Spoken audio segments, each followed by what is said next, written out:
Hello, third graders. I miss you already. Today, we are going to read the book, The Spelling Bee, that is in your baggie. And I'm going to read it with you so we can practice our voice and our expression. And going to the periods, make sure we're pausing, reading with expression. The Spelling Bee. So in this story today, we're going to focus on what is the lesson.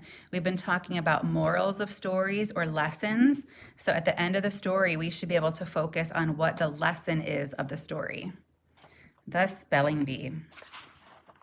And this is by Jill Sherman, illustrated by Laura Zarin. And here are some important words that we should know. Apology. What does it mean to give someone an apology? That's right, to say, I'm sorry, please forgive me. Compete. What does it mean to compete? Maybe to run a race with someone, to be in a soccer game against someone. Compete means you are against somebody in some kind of an athletic event, possibly, or even a spelling bee. Fail. No one wants to fail. To fail means maybe we lose. Glaring. Boys and girls, if you're glaring, that means you do not have a smile on your face. You're probably looking at somebody in a way that's not friendly. Smirked. We all know what it means to smirk, where you kind of give a little comment or a face. And finally, a spelling bee is something that kindergarten through high schoolers can possibly participate in.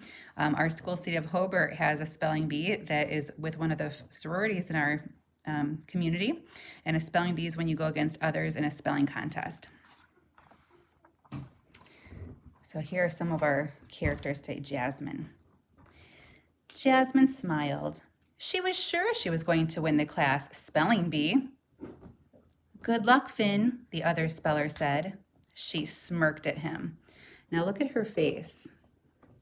That does not look like a smile, so she's not smiling. It's kind of like she's being unkind. Mr. Russo said, Finn, you're next. Your next word is apology. Apology. A-P-O-L-A-G-Y.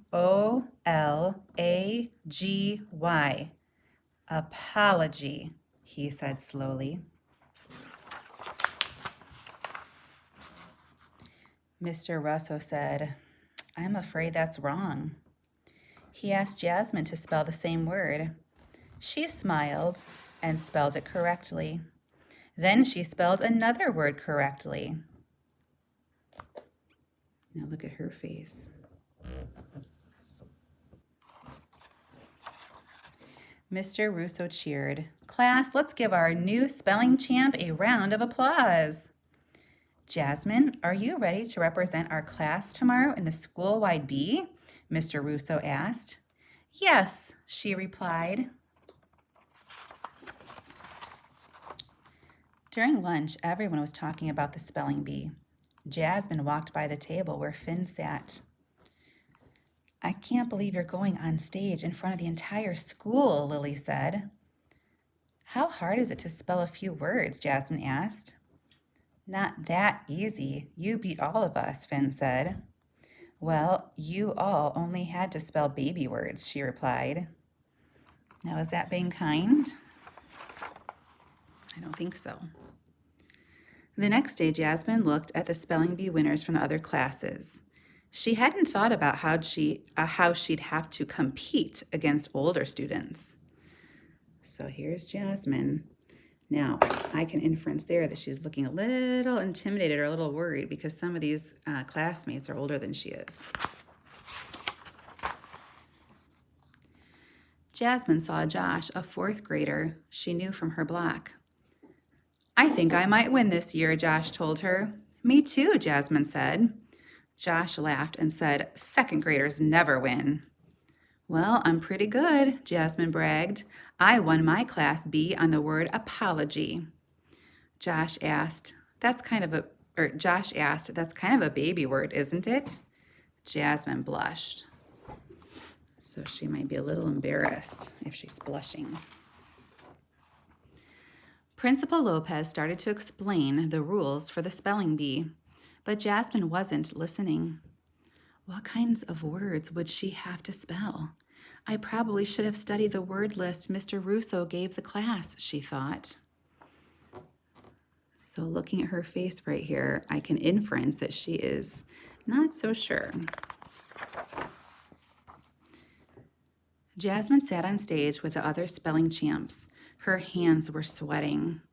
As Principal Lopez introduced each of the spellers, their classes cheered. When she said Jasmine's name, most students in Mr. Russo's class clapped. Jasmine saw Finn glaring at her. So Finn is still jealous that he's not up there. The first student spelled their words correctly.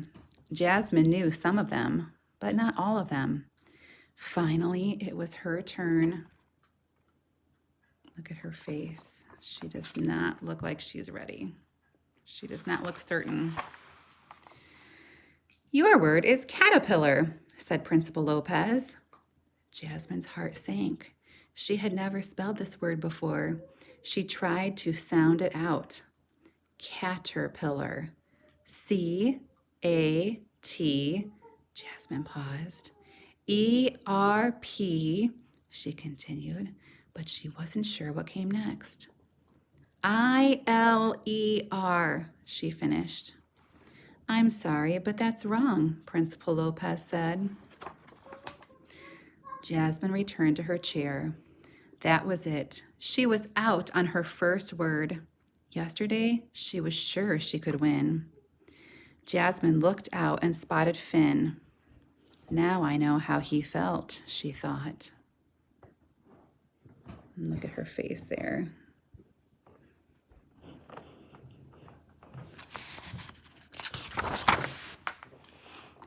Later, Jasmine opened the classroom door quietly, hoping to slip in.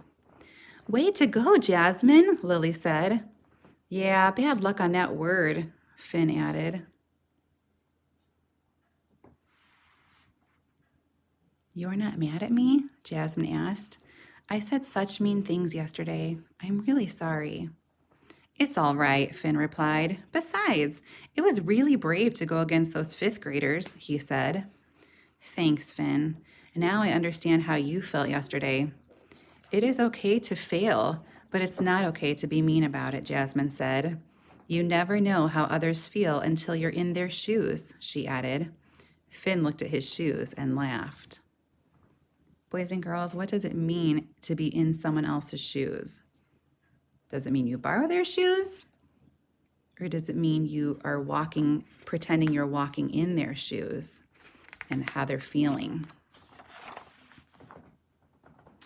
Glossary: apology, an expression of regret for a mistake or action that hurt someone. Compete, to do something for the purpose of winning.